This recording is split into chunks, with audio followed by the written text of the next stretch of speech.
So are you going to run again in 28? Listen, I might. I'm thinking about it. I know what the job is, and I know what it requires. Look, the American people have a right to expect that anyone who wants to run for office and be a leader, that it can't be about themselves. And what they want for themselves, it's got to be about the American people. And white people, the comments under that video of Kamala Harris saying that she is thinking about running for the presidency in 2028 is the truth that y'all need to hear right now. Because the Black Caucus, the Black delegation, we are split. If y'all go through them comments, you will see some Black people saying, you know what, Kamala, we need you. We need you to run again. We need you to save us, which it is no Black woman's job to save America. Let's just put that first and foremost. But then there's the other group of Black people saying, why? Why should she run again? Just so y'all can let her down? Just so y'all can fumble the bag? Just so y'all can not understand the assignment once again? Because we're tired of being disappointed. And I need y'all to understand that this shows y'all, or should show y'all, that we no longer have faith in y'all. We no longer have any bit of confidence that we might have had that y'all will do what needs to be done, that y'all understand what the assignment is and will and can be trusted to do so. See, this is what happens to Black people every voting cycle, every election cycle. We show up, we vote how it needs to go down, and we carry the vote. We carry the Democratic Party on our backs, and we still continue to watch this country choose white comfort over Black and brown survival every motherfucking time. See, the Save Us crowd, they're not naive, they're desperate. And then the Don't Do It crowd, they're apathetic. They're trying to protect her and ourselves. So white progressives, white Democrats, white leftists, white liberals, white allies, white America, this is what I need y'all to understand, okay? This divide, this sense of exhaustion, this feeling of, I don't even know if I want to do this anymore. Y'all did that.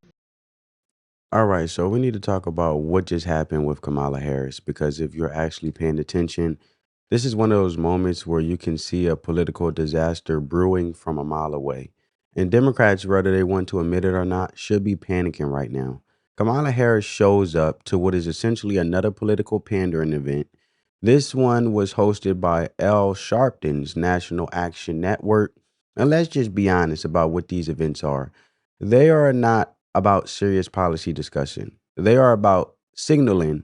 They are about identity politics. They are about playing to a very specific audience, what I call, the black bourgeoisie, the activist class that the Democrat Party constantly caters to. And while she's there, she gets asked the question that everybody in politics is already thinking about. Is she going to run for president again? Is she really about to take another shot after already failing to gain any real traction the last time? And instead of shutting it down, instead of giving a clean strategic answer that would calm nerves inside her own party, she leaves the door wide open. And that right there is the problem, because behind closed doors, Democrat strategists are having a completely different conversation than what you hear publicly. These are people who are looking at the 2028 map, looking at the Republican bench, guys like J.D. Vance, Marco Rubio, Ron DeSantis, and they're realizing they cannot afford to take risk. They are saying quietly that if they actually want to win, they may need to run the safest ticket possible. And yes, that likely means straight white male at the top, maybe even an all-white ticket, because they are terrified of losing swing voters in key states. But here's the reality. They don't want to deal with. Their base will never allow that to happen. The modern Democrat Party is built on identity politics. It runs on it. It feeds off of it. And the loudest voices in the party are obsessed with race, gender, and representation, which I hate so much dearly because it's so divisive, and we shouldn't be divided. We should be coming together in unity and just voting on the best interests of the candidate who lobbies our best interests for this country and American citizens first. We already know how that turned out when it came to the Union address, when Donald Trump asked, if you prioritize and care to stand up for American citizens first, stand up. And we seen the whole Democratic Party didn't stand up.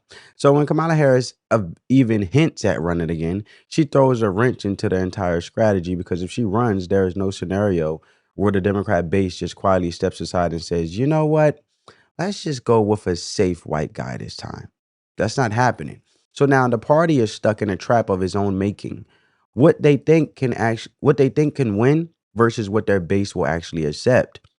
And Kamala Harris stepping back into the spotlight, even just teasing another run, pours gasoline all over that internal conflict. And let's be real about Kamala for a second. This is not a candidate who has ever shown strong national appeal. She struggled in the primary. She struggled with messaging, and even as vice president, her numbers have been consistently weak.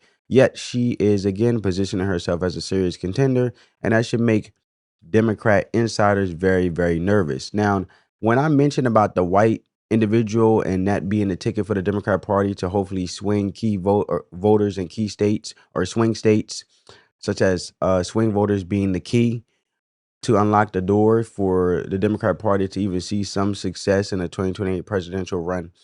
James Carville, a Democrat strategist that I mentioned in regards of Democrat strategists, had mentioned that they should run the Democrat Party in this case, because he's a Democrat strategist for the Democrat Party, that they should run a white male, straight white male. That was his saying that I'm basically informing you guys about, because this isn't just about whether she can win a general election. It's about what happens in the primary, where identity politics dominates everything. She gains traction there. Democrats could find themselves locked into a candidate their own strategists don't believe can win. Like I mentioned, James Carville. That's the dilemma. That's the trap. And that's why this moment matters way more than the media is letting on. But because what looks like just another appearance at another activist event is actually a signal of a much deeper problem inside the Democrat Party, one that could shape the entire 2028 election. Hit the like button, share the video, subscribe to the channel, and I want you guys to check this out. So are you going to run again in 28? So, okay, I tried to be subtle, but I just figured I'd go right well, at it. that's as subtle as Reverend Al Sharpton could ever be. We love you for many things, but not being subtle. Listen, I might. I'm thinking about it. But let me say this. Let me say this. Before she said that, just mention how she said, well, that is so subtle, Reverend Al Sharpton can ever be. So when you look at it, getting into the clip, what's actually being said here, because the first thing that jumps out immediately is the tone, the delivery, the performance, being performative. And yes, I'm going to call it a performance because that's exactly what it is. You hear Kamala Harris respond, and it's like, oh, that's as subtle as Reverend Al Sharpton can be. And right away, you notice it, that switch, that shift, that very familiar pattern where she adjusts how she speaks depending on the audience she's in front of. And this is something people have been pointing out for years now. This idea that she puts on what comes across as completely inauthentic accent when she's speaking to certain crowds, particularly black audiences, and it just doesn't land. It doesn't come across as genuine. It comes across as calculated, as rehearsed, as something that a consultant probably told her would connect, but instead it does the exact opposite. It highlights a bigger issue, which is authenticity, or in her case, the lack of it. Because let's be honest, most politicians are fake to some degree. That's part of politics. People adjust, they tailor their messaging, they try to appeal to different groups. But the difference is that the good ones are believable. The good ones can sell it. With Kamala Harris, it's not even convincing. It feels forced. It feels awkward, and it raises a serious question about how she's managed to climb as high as she has politically.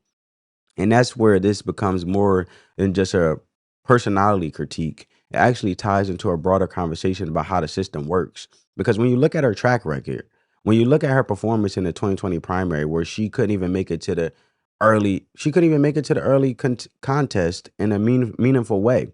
Tulsi Gabbard basically obliterated her when Tulsi Gabbard was a Democrat, as we know that she switched over to being Republican because she felt as though that the Democrat Party was so demonic that she couldn't stand within the Democrat Party anymore. So when you look at Kamala Harris' struggles with messaging and public perception, even as vice president, you start to wonder how someone with those limitations end up in the second highest office in the country. And the answer, whether people want to admit it or not, has a lot to do with political calculations that go beyond merit, beyond effectiveness, and into optics, into identity politics, and into checking certain boxes that the Democrat Party prioritizes.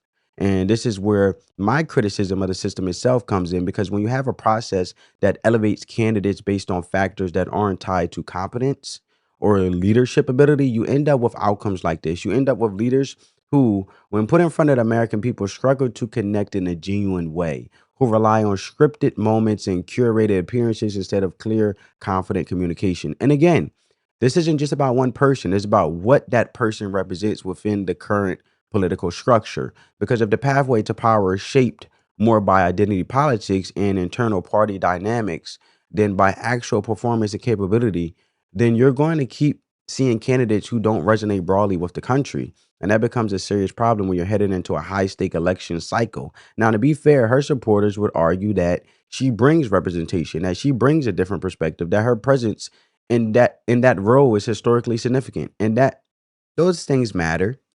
That's the argument you're going to hear. I mean, though her role is historically significant in that those things matter. That's what her supporters will argue. And that's the argument you're going to hear. But the counterpoint is whether those factors alone are enough to justify the position, especially when the job requires strong leadership, clear communication, and the ability to connect with a wide range of Americans. And this is where the critique really sharpens, because when voters see what they perceive as inauthentic behavior, when they hear what sounds like a manufactured persona, depending on the audience, it erodes trust. It makes people question not just the individual, but the system that elevated them in the first place. And politically, that has real consequences, because authenticity, real or perceived, matters a lot in modern politics. And when a candidate struggles in that area, it becomes a liability, not just for them, but for the entire party trying to put them forward. So when you watch this clip and you hear the delivery, it's not just a throwaway moment. It's a snapshot of a bigger issue, one that ties directly into why her potential candidacy is such a concern for the Democrat strategists headed in 2028. I am thinking about it, but let me also say this. Look, I served for 4 years being a heartbeat away from the presidency of the United States. I spent countless hours in my West Wing office, footsteps away from the Oval Office. I spent countless hours in the Oval Office in the Situation Room. I know what the job is, and I know what it requires. I also know, one of the things that I've been doing, Rev, is I've been traveling the country the last year. I've been spending a lot of time in the South and many other places. And the one thing I'm really clear about also is the status quo is not working, and hasn't been working for a lot of people for a long time. And part of the issue is the need to get rid of some of the bureaucracy in government, and to understand that the people they don't want process, they want progress. And that's the work that needs to be done. I think that, look, the American people have a right to expect that anyone who wants to run for office and be a leader, that it can't be about themselves. And what they want for themselves has got to be about the American people. And that's how I think of it. And I am thinking about it in the context of then, is who and where and how can the best job be done for the American people? That's how I'm thinking about it. I'll keep you posted. I'll keep you posted. Okay. All right. All right. Who is the Democrat that you see who can carry the flag into 2028? Kamala Harris? No. AOC? No. Rahm Emanuel? To win the Democratic nomination, you have to ask yourself two really important questions. One, can you raise a lot of early money? The second question you have to ask yourself, who can walk into a black fish fry in South Carolina, a black church? Now, they can be nice. They're very polite people. Yeah. But who is going to get them to hum and sway? If I had to say one guy, if I were like betting the Kentucky Derby and I saw this 12-1 horse and I said, yeah, I want to get a price, I'd take J.B. Pritzker. Really? Why? Well, not Kamala Harris? She's black. She has no chance. Why not? Because no Democrat wants anything to do with anybody that had anything to do with 2024. So Kamala Harris can't get the black community to sway and hum. No, they're not. No. And the other thing is, and this is the best news for Democrats that the party can possibly have. Yeah. Just win. They don't. If we nominate two white. You know how I was talking earlier about how people are so transactional? I think we need to be transactional voters. I think, yes, it is right when we are trying to get folks to register to vote and to go vote, and it is absolutely right that we remind everyone of our history, especially when they're trying to erase it. We remind people of the lives, the bloodshed on the Edmund Pettus Bridge, the sacrifice of those young people at the lunch counter, the assassination of Dr. King. There are so many things that we must remember about history so that what compels us to vote includes not only our civic duty, but honoring the ancestors. Yes, and here's what I'm suggesting in addition. Get yours. Vote and say, I'm voting because I expect something out of this. You're not going to take for granted that I'm going to vote because I'm a good citizen and it's my civic duty to vote, so that you don't even worry about whether you're producing what I need because, oh, we can count on them to vote because they remember the Edmund Pettus Bridge. I'm saying it's okay to also give people permission to be transactional and to say, if you're going to get my vote, this is what I expect. I'm going to vote because I expect to get something out of this. I'm going to get mine by voting. That's what I would offer. I think it's okay to give people permission to be transactional voters. I mean, seriously, think about where we're at right now. This is a person who is literally a heartbeat away from the president. I mean, seriously, think about where we are right now. This is a person who is literally a heartbeat away from the presidency. And you have to ask yourself, how did we get here? How did the system produce this outcome? Because from my perspective, it's not a good look, not for the country and certainly not for a party that claims it wants competent leadership. And when you look at her actual record, not the talking points, not the speeches, but the record, it raises even more concerns. Take the border situation, for example. Kamala Harris was put in charge, at least publicly, of addressing the root cause of the crisis at the southern border.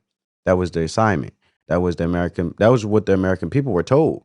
And yet, from everything we've seen, the situation didn't improve in any meaningful way that reassured the public about national security or stability.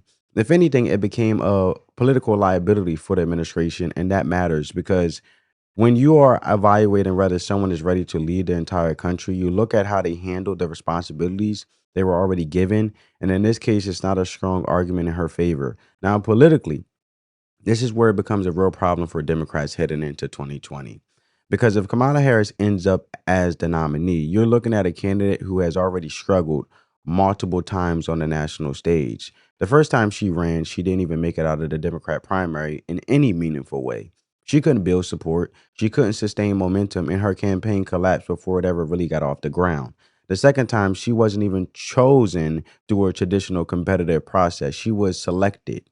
And let's be honest about that, because this is something a lot of people gloss over. When Joe Biden stepped aside, there wasn't some wide open primary where voters across the country weighed in and made a choice. Party leadership made a decision, and she was elevated into that position and fought a direct vote from the people in that context. The reality also is this. Any policy that will benefit black people will benefit all of society. Let's be clear about that. Let's really be clear about that. So I'm not going to sit here and say I'm going to do something that's only going to benefit black people. No, because whatever benefits that black family will benefit that community and society as a whole and the country. So she's pandering. And when she was put on the national stage in that role, the result was a loss when it came to her controlling the southern border.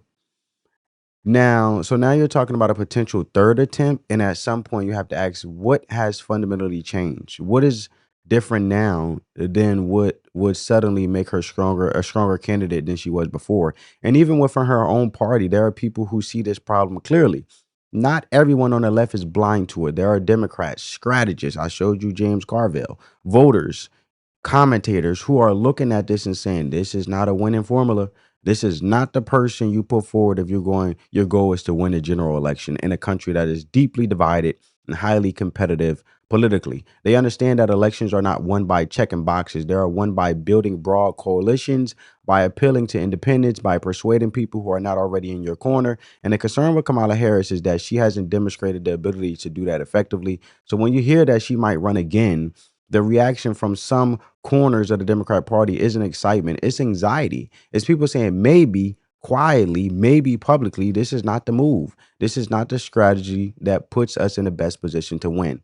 And that internal hesitation tells you everything you need to know about how viable her candidacy actually is, family. So I see Kamala Harris, saying that she's considering running for president in 2028. I love you bad, Kamala, but no. It's just a no. Look, the Democratic Party, I still feel like they're not taking this shit very seriously and they're fucking around. Look, I'm going to let y'all know this right now. If you lose 2028 election after everything that Orange is in that house doing, I don't know if you're ever going to be able to get back into that White House. And I am sorry, I don't know if Kamala Harris can win 2028. I think she has a better chance if J.D. Vance is running. I don't know for a fact, but it's going to be a clean sweep if Marco Rubio gets on that ticket. The biggest problem with the Democratic Party right now is AIPAC. And everybody's acting like that's not a problem. That is a big problem. A lot of people do not want to vote for a candidate that's taking money from AIPAC. 2, you have a Marco Rubio problem. Kamala Harris is in New York City today at the National Action Network convention where she's sitting down with Reverend Al Sharpton. And she confirmed to Reverend Al Sharpton that she said she might run for president in 2028. Now, I love Kamala down. And as much as I would want her to win, I don't even know if I would want her to go through the stress in undoing everything that number 47 is doing in that White House. Whoever occupies the White House next, baby, they probably gonna spend their entire presidency undoing everything that he has done. And besides, I don't think America is ready for an educated black woman to whip this country into shape. Again, don't get me wrong. I love Kamala down, but I just don't see her winning as much as I would want her to. I hope she doesn't run again. I don't think she should run again. Why is that? She should take a break. Yeah, I think there's she's a lovely human being. I think there are great ways she can serve. I don't think that the United States is going to elect a woman in my lifetime. She needed to take a giant step away from Joe Biden's Middle East policy. His policies in vis-a-vis Israel and Gaza were an abomination, and they were a stain on his presidency. And her association with that is still something that causes her to get protests everywhere she goes. She has to take a giant step away from it. If she ran again, she would have to repudiate Biden on Israel Gaza. She will take up so much oxygen in a presidential race, or at least enough oxygen in a presidential race, that I think it will rob other newer, fresher faces who are not tied to an unpopular past Democratic administration. I don't think she winds up as the nominee either way. I really don't. But I do think she can really sidetrack a necessary conversation Democrats need to have about the future if she runs. Yeah, so you heard that right, because this is the part that people don't want to say out loud, but it's absolutely true. There are actually some halfway decent political aware liberals out there who are looking at Kamala Harris and saying, no, this is not a good idea. Please don't run. And the reason they're saying that isn't because they suddenly disagree with her ideologically. It's because they understand electoral reality. They understand that if Kamala Harris makes it through a Democrat primary, there is a very real chance, actually a very likely chance, that she loses in a general election. Why? Because we already seen this movie before. She's run before and couldn't even make it out of the primary in a meaningful way. Then she got elevated to the national stage again, and the result wasn't exactly a ringing endorsement from the American people. So now you're talking about a third attempt, and serious people inside that party are looking at this and thinking, what exactly has changed? What is the new argument? What is the new coalition? What is the new strategy that suddenly makes her viable? And more importantly, they understand the ripple effect her candidacy creates inside their own party. Because if Kamala Harris runs, and especially if she gains traction, it immediately puts pressure on Democrats to lean back into the identity politics framework that some of their own strategists are desperately trying to move away from. We got people behind the scenes saying, look, we need to go safe this time. We need a broadly appealing ticket. We cannot afford to experiment. And let's be real, when they say safe, what they mean is a ticket that looks very different from the identity driven mold they've been pushing for years. They're thinking along the lines of Newsom type candidate, maybe paired with someone else who doesn't trigger backlash from middle America. That's the calculation. They don't want to take another risk and end up losing again. But here's the problem. They don't control their base the way they think they do, because the Democrat Party still relies heavily on voters who are deeply invested in race cautious politics. They need that energy. They need that turnout. They need that enthusiasm. And without someone like Trump on the ballot, they lose their easiest messaging tool. They can't just run the same vote for us because the other guy is worse strategy in the same way. That dynamic changes completely. And I'm telling you right now, watching how Democrats try to pitch themselves to voters in a post-Trump ballot environment is going to be very interesting, because Kamala Harris understands this dynamic. She knows exactly where her path is, and it's not by appealing to the center first. Her path is to lock down a specific segment of the Democrat base, particularly those voters who are highly motivated by identity politics. That's why you are seeing the pandering ramp up. That's why you are seeing the messaging shift. That's why she's out here making appeals and leaning into rhetoric that's designed to resonate with that crowd, even if it didn't define her earlier positioning. And again, this might work in a primary. In fact, it probably does give her a lane in a crowded Democrat field. But the problem is what happens after that, because that same messaging that energizes a primary base can become a liability in a general election where you need to win over independents and people in the middle. And when you start framing things in a way that leans heavily into division or historical grievance as a central campaign theme, that may fire up one group, but it can alienate others. And that right there is the core issue Democrats are facing. Kamala Harris's strategy to win a primary may be completely at odds with what it takes to win a general election. And if they end up stuck with that outcome, it's going to be a problem they created for themselves. So she was installed in the White House. Understand that. That's not the same as being supported. Kamala Harris didn't really rise because people rallied behind her. She was selected. That's the difference. And when your power comes from political placement instead of grassroots momentum, it shows. So there's a lack of authenticity there. Even when she was vice president, that didn't really raise a lot of confidence in people. It raised questions. You know, usually the VIP position, that's where you build your presidential resume. But for Kamala, it was the opposite. She made these awkward ass public appearances, unclear policy leadership. People still, you don't know what the hell that woman stands for now. That woman has been running around for years. You can't tell nobody what that woman stands for. She just be running around babbling, cackling, giggling. You don't know what she stands for. And the truth be told, man, Kamala Harris, she struggles to connect with voters in a real way. You know, every time she tries to relate, it's all forced and rehearsed. I listened to Tupac in college. You better thank a union member. You better thank a union member. Oh, God, sit your ass down. Sit your ass down. How's that gonna work? The weird accents, the fake ass code switching. You know, people see it, it's just inauthentic. You know, she comes off like she's reading from a damn script. It's just real inauthentic. And truth be told, Kamala, she doesn't have a clear core base. Like Trump, we know his base.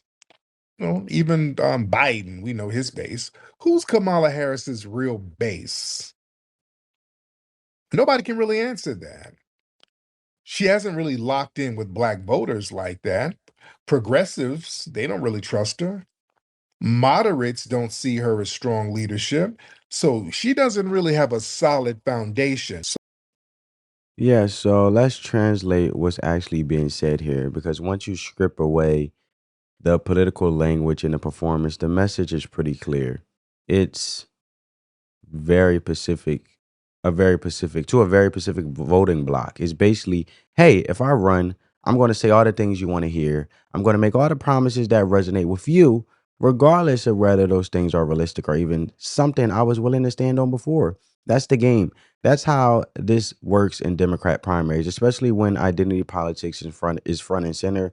Kamala Harris understands that her pathway to relevance in this race is not through broad national appeal right now, right out the gate, is by locking down a key segment of the base, and that means appealing heavily to black voters who play a critical role in the Democrat primary process. And we've seen this exact strategy work before. Go back to 2020.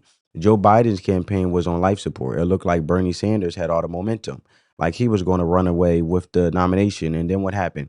South Carolina happened. You had a surge in black voter turnout, overwhelmingly backing Biden, and that single moment completely changed the trajectory of the race. And from that point forward, it was essentially over. And that is the blueprint. That is the model. And Kamala Harris is looking at that and saying, okay, that's what I need to replicate if I want to have a shot. So what do? You adjust your messaging. You lean into certain narratives. You start making promises or signaling support for ideas that maybe you weren't emphasizing before. It's a political pivot, 180 designed specifically for the primary electorate. But here's where it gets interesting because not everyone is buying it, even within the so-called pro-black voting bloc. There are people who are looking at Kamala Harris and saying, we've seen this before. We know how this goes, and we are not convinced, as you guys just heard in this clip. That skepticism matters because if she can't fully consolidate that base, then her entire strategy starts to fall apart. And if she does manage to consolidate it, then Democrats are back to the same problem we've been talking about this whole time. Now you got a nominee whose path to victory was built on highly targeted, identity-driven messaging that may not translate well to a general election audience. And that is the tightrope they're walking because what wins you a Democrat primary is not always what wins you a national election. In fact, a lot of times it puts you at a disadvantage once you are on that bigger stage. And Kamala Harris, whether intentionally or not, is stepping right into the middle of that contradiction, which brings us back to the bigger picture. This isn't just about one candidate making a political calculation. This is about a party that has built its strategy around identity politics, now trying to figure out how to win elections in a country that is far more complex than the coalitions they rely on in primaries. And Kamala Harris, with this approach, is essentially forcing them to confront the reality head on. So the question becomes, are they going to double down on this strategy or are they going to try to pivot? Because if they double down, they may energize their base, but they also risk losing the broader electorate. And if they try to pivot, they risk alienating the very voters they depend on the most. Either way, it's a problem. And Kamala Harris jumping back into the conversation only makes that problem bigger, right? So when you look at that, right, and this is where I think the conversation gets a little bit more nuanced because I actually agree some of what was said there in this clip right here, but I also think people are underestimating Kamala Harris in one very specific way. The idea that she has no base at all. I don't think that's true. I actually think she does have a base, and in some ways, it's more solid than a lot of these other Democrats who are floating around thinking about running. The problem for her is not that she has zero support. It's that her support is narrow, it's concentrated, it's not broad enough to win a general election. When you really break it down, she got a lane with liberal black women, liberal women of color, and a segment of white liberal women as well. That's real. That's not nothing. That's a foundation. But the issue is that it doesn't expand much beyond that. It doesn't translate into the kind of wide coalition you need to win nationally. And here's where things get really interesting because despite all of these weaknesses, despite everything we talked about, she's actually leading right now, family. I actually want to show you in regards of her leading when it comes to the whole poll thing, the whole poll average of the matter, right? She's 26.9% when you look at it in the polls. So clearly, right, if you look at real clear politics, polling averages, she's up by 7 points over Gavin Newsom. And you got Pete Buttigieg, right, over here sitting around 10%. You got AOC around 8%. You got Shapiro, Kelly. None of them are really breaking away. So as of today, if you had a Democrat primary, Kamala Harris will likely be the front runner. That's the reality. But then you look at the betting markets, right? And Kamala Harris is sitting at 5th, right? So they're telling a completely different story. The betting markers are basically saying, yeah, we see the polling, but we don't believe it's going to hold. They got Gavin Newsom with the highest odds. Even though he's behind in the polls, they got AOC up there, other candidates ahead of Kamala in terms of confidence. And what does that tell you? It tells you that people who are putting money on this expect history to repeat itself. They expect what happened in 2019 to happen again. They expect what happened in the last cycle to happen again. They expect her campaign to start strong, get attention, and then collapse when it actually matters. And that's the expectation. So the real question becomes, can she prove them wrong? And more specifically, can she actually lock down the black vote in a meaningful way? Because let's not kid ourselves. That voting block is absolutely critical for Democrats. They built their coalition around it in certain states like South Carolina, Georgia, places with high black voter turnout that can make or break a primary. And Kamala does have an advantage there, at least on paper, but I don't think it's as strong as people assume. I think there are a lot of black voters who aren't particularly enthusiastic about her, even if some will still support her for identity reasons. And that's the double-edged sword of race-based politics. When you build your strategy around identity, you're forced to constantly appeal to it, and that limits your flexibility. It boxes you in. It creates a situation where you might win a primary, but you weaken yourself for the general election. That brings us back to the bigger issue here. Kamala Harris running is bad news for Democrats, not because she can't compete at all, but because if she succeeds in a primary, she's likely to be a weak general election candidate, and she's already lost twice. There's no evidence to suggest a third attempt would suddenly be different. And even veteran Democrats, like I showed you earlier in the clip, James Carville, who supports J.B. Pritzker and suggested that he run, are basically saying the quiet part out loud. They're looking for another Bill Clinton type, someone who can connect culturally, someone who can win over key voting blocks without alienating the middle of the country. And that's what they want. But Kamala Harris is not the candidate. And that's why this creates such a huge problem for them, because Republicans on the other hand, don't have that same dependency structure. They're not relying on one specific Democratic group in the same way. So Democrats are stuck in this position where they may end up nominating someone who satisfies their base but can't win the country. And Kamala Harris fits that description almost perfectly, which is why if you're looking at this from a political strategy standpoint, the best thing Democrats could hope for is that she steps aside, that she reads the room and says, you know what, I've done my part. But let's be honest, that's probably not going to happen, because this isn't about the party, it's about ambition. And from her perspective, she still sees a path, even if the American people have been sending a very different message. And that's why, ironically, a lot of people on the right are perfectly happy to see her jump into the race,